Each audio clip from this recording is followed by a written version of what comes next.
Hi friends, வணக்கம். Welcome to Mani cooking and lifestyle. இன்னைக்கு நம்மளோட சேனலில் ஒரு சூப்பரான முட்டை ரெசிபி முட்டை கீமா பண்ண போகிறோம். இது வந்து ஒரு சூப்பரான சைட் டிஷ்ஷுங்க. அதுவும் மெயினாக வந்து சப்பாத்திக்கெலாம் ரொம்ப சூப்பராக இருக்கும். சப்பாத்தி, நான், ரொட்டி, அப்புறம் ஈவன் தோசைக்கு, இட்லிக்கு கூட நீங்கள் வச்சு சாப்பிட்டா ரொம்ப சூப்பராக இருக்கும். வாங்க அது எப்படி பண்ணலான்னு பார்க்கலாம். அதுக்கு முன்னாடி நம்மளோட சேனலை மறக்காமல் சப்ஸ்கிரைப் பண்ணிடுங்க. ஃபர்தர் நோட்டிஃபிகேஷனுக்கு பக்கத்தில் இருக்கிற பெல் ஐக்கானையும் ப்ரெஸ் பண்ணிடுங்க. வீடியோவை ஸ்கிப் பண்ணாமல் பாருங்கள். இதுக்கு முதல்ல வந்து நம்ம முட்டையை வந்து பாயில் பண்ணி எடுத்துக்கணுங்க. நான் வந்து இன்றைக்கி 3 முட்டை எடுத்துக்கிறேன். முட்டையை வேக வைக்கும்போது நம்ம வந்து உடஞ்சிரும்லாம் நம்ம பயப்படுறோம் இல்லையா, அதுக்காக ஒரு டிப்ஸ் நான் சொல்கிறேன். இது நீங்கள் முட்டை வேக வைக்கும்போது கொஞ்சமாக உப்பு சேர்த்துக்கோங்க. அதோடவே ஒரு ஸ்பூன் போல் எண்ணெய் சேர்த்துக்கோங்க. எண்ணெய் வந்து எந்த எண்ணெயாக இருந்தாலும் பரவாயில்ல, ஒரு ஸ்பூன் எண்ணெய் சேர்த்துட்டு நல்லா நம்ம குக் பண்ணும்போது எக்கு வந்து நல்லா உடையாமல் இருக்கும். ட்ரை பண்ணி பாருங்கள் அந்த டிப்ஸு. உங்களுக்கு பிடிச்சிருந்ததுன்னா கமெண்டில் சொல்லுங்கள். இப்போ முட்டையை வந்து பாயில் பண்ணி எடுத்தாச்சு. இப்போ இதை வந்து நம்ம நல்லா கிரேட் பண்ணி வச்சுக்கலாம். இந்த முட்டையை துருவி முடிக்கிற கேப்பில் நான் உங்களுக்கு ஒரு விடுகதை சொல்ல போகிறேன் ஃப்ரெண்ட்ஸ். அதுக்கு ஆன்சர் இருந்தால் கமெண்டில் சொல்லுங்கள். உருவத்தில் ஒரே மாதிரி இருக்க 3 பெண்கள், வீட்டில் ஒருத்தவங்க, காட்டில் ஒருத்தவங்க, தண்ணியில் ஒருத்தவங்க, அவங்க யார் யார்? கமெண்டில் சொல்லுங்கள். இப்போ முட்டையை துருவியாச்சு. நம்ம கீமா பண்ணுறதுக்கு ஒரு கடாயில் எண்ணெய் சேர்த்துக்கலாம். எண்ணெய் சூடானதில் கொஞ்சமாக பெருஞ்சீரகம் சேர்த்துருக்கேன். பெருஞ்சீரகம் நல்லா பொரியட்டும். நல்லா பொரிஞ்சதும் இதில் சின்ன சின்னதாக நறுக்கின வெங்காயம் சேர்த்துக்கலாங்க. வெங்காயத்தை வந்து நல்லா நம்ம வதக்கணும். நல்லா சாஃப்ட் ஆகிற அளவுக்கு நல்லா நம்ம வதக்க போகிறோம். பாருங்கள், இந்த மாதிரி நல்லா சாஃப்ட் ஆகிற அளவுக்கு நம்ம வதக்கியாச்சு. இப்போ இதில் நம்ம இஞ்சி பூண்டு பேஸ்ட் வந்து சேர்த்துக்க போகிறோம்.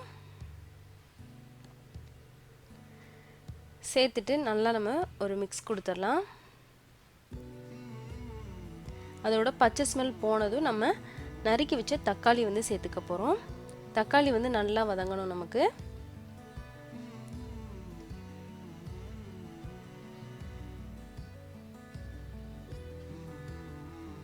அதுக்காக கொஞ்சமாக உப்பு சேர்த்துக்கலாம்.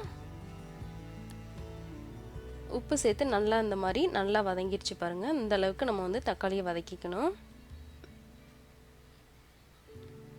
இப்போ இதில் தேவையான மசாலா சேர்க்க போகிறோம். அதுக்கு முதல்ல கொஞ்சமாக மஞ்சள் சேர்த்துக்கலாம்.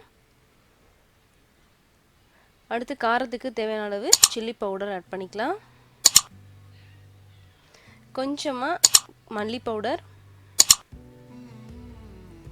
கொஞ்சமாக கரம் மசாலா சேர்த்துட்டு இதை நல்லா நம்ம மிக்ஸ் பண்ண போகிறோம். ஒரு 2 நிமிஷம் நல்லா வதக்கி விட்டுறலாம்.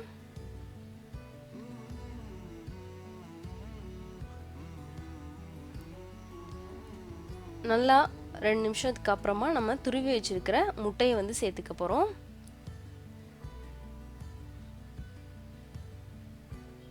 இந்த டிஷ் வந்து குழந்தைங்களாம் வந்து நம்ம முட்டையே சாப்பிடாமல் இருப்பாங்க பார்த்தீங்களா, அவங்களுக்குலாம் இந்த மாதிரி நம்ம செஞ்சு கொடுத்தோம் அப்படின்னா முட்டை இதில் சேர்த்துருக்கதே தெரியாது. அந்தளவுக்கு ரொம்ப டேஸ்ட்டாக இருக்கும். இப்போ முட்டையை வந்து இந்த மாதிரி நல்லா மிக்ஸ் பண்ணியாச்சு மசாலாவோட. பாருங்கள், இதில் கொஞ்சமாக ஒரு 1/4 டம்ளர் போல் தண்ணி சேர்த்துக்கலாம். நல்லா தொக்கு மாதிரி நமக்கு வர்றதுக்காக ஒரு 1/4 டம்ளர் போல் தண்ணி சேர்த்து நல்லா ஒரு மிக்ஸ் கொடுத்துட்டு நல்லா தண்ணி சுண்டுற அளவுக்கு நம்ம வந்து அப்படியே விட்டுறலாம். இடையில இந்த மாதிரி மிக்ஸ் பண்ணிக்கோங்க. பாருங்கள், இப்போ தண்ணியெலாம் வந்து நல்லா வந்து அப்சர்வ் ஆயிடுச்சு.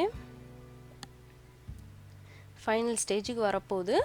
இந்த டயத்தில் நம்ம மிளகு பொடி வந்து சேர்த்துக்கலாம். அதுக்காக தான் நான் வந்து முதல்ல வந்து சில்லி பவுடர் வந்து கம்மியாக ஆட் பண்ணியிருந்தேன். நீங்களும் வந்து உங்கள் காரத்துக்கு தக்கன அட்ஜஸ்ட் பண்ணிக்கோங்க. இப்போ இதில் பெப்பர் பவுடர் போட்டு நல்லா அதை மிக்ஸ் கொடுத்துடலாம்.